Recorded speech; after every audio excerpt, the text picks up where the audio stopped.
Here is something that might interest you. When you take the square root of a number, say 3, you get square root of 3. But I'm talking about the decimal expansion of it. So let me take the decimal expansion and I will take 4 digits of it. Here we go. I got this one here.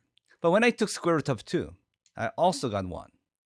So do I get 1 all the time as first digits? Of course not. When I have 5, I get 2 here. And what if I reach 99? Then I get 9. So will all the first digits be evenly distributed? Are the first digits equally frequently? Do they equally frequently appear throughout the numbers?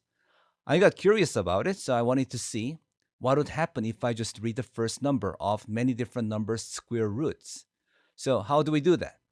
We got to break this apart so that we can get the first one only. So to break up the number here, you got to do real digits of it.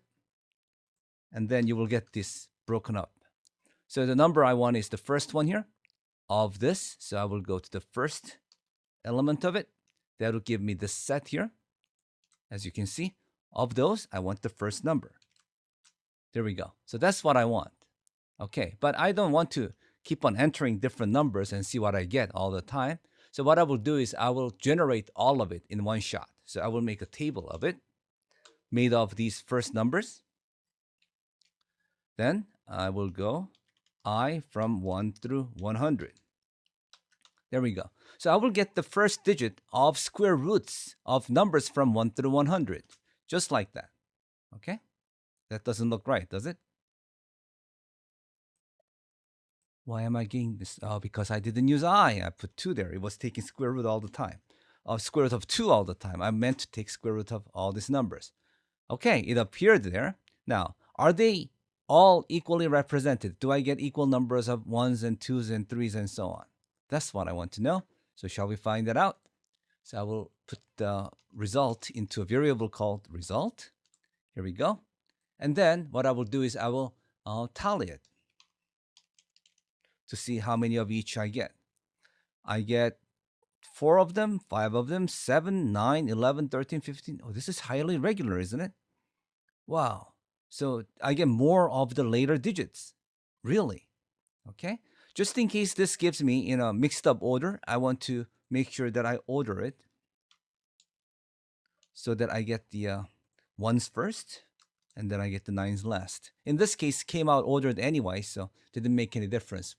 I'm just preventing any problems. So I will assign this as result 2. Okay, so I got that. And then what I will do is I will plot this list plot of result 2.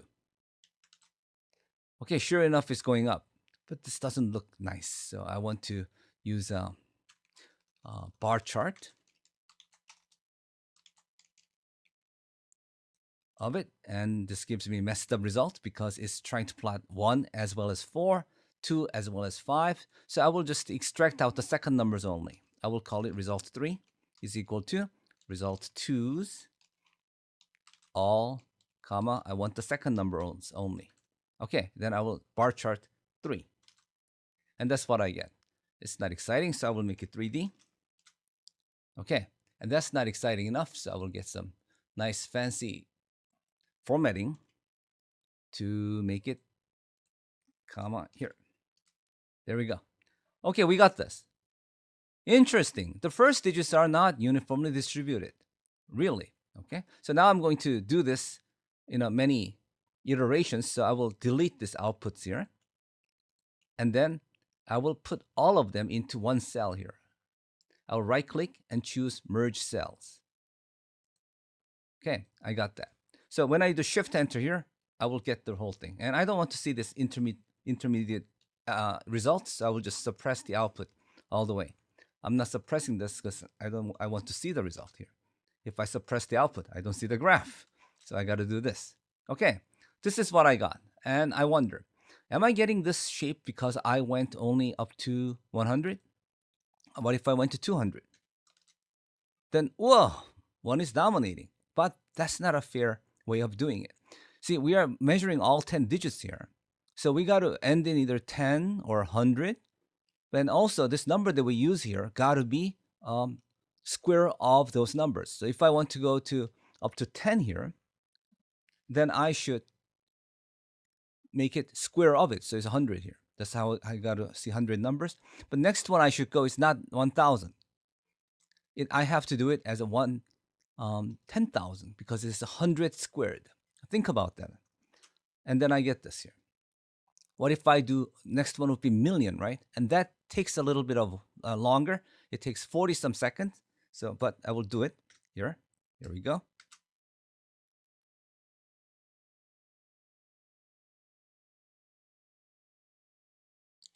Okay, it came out and it's indistinguishable. It just scale went up, but other than that, you cannot tell.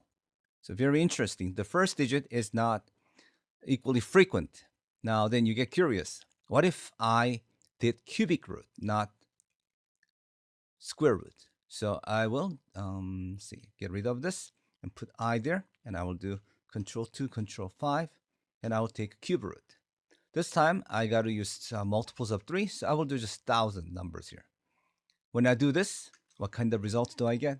Wow, this looks like a square graph. So is this graph 1 degree lower than this number? You immediately postulate like that. But let's go back to the second power here. And if I did 10,000, you saw the pattern here. But here, what I want to do is that out of the square root business here, so see what we're doing is square root of 2, and then we are taking numerical value of it.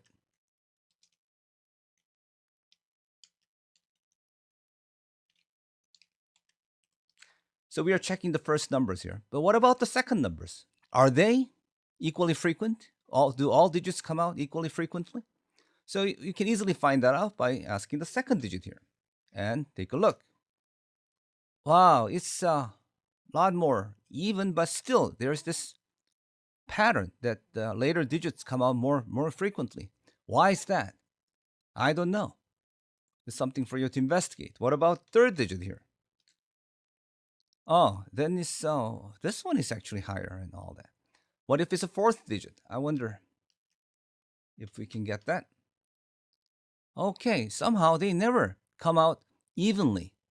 They are not normal. So, what's happening here? I do not know. I honestly don't know why this is happening, what the principle is, what the theorem is behind all this. I don't even know if there is a theorem behind this. But this is how you investigate this nature of numbers. Number theories, it doesn't have to be useful. It doesn't have to be a real problem that you run into for you to solve it. You can actually dream up a problem and then start solving it yourself. I just gave you a demonstration of how you can invent the problem and start wondering about it and then start exploring. I hope somebody, one of you, would take up on this and start investigating. Maybe you will discover something, or maybe you will discover that somebody had discovered this some time ago. But it will be an interesting exercise, an interesting activity for you to go through. So I recommend it. And if you succeed one way or the other, please let me know. I'm curious.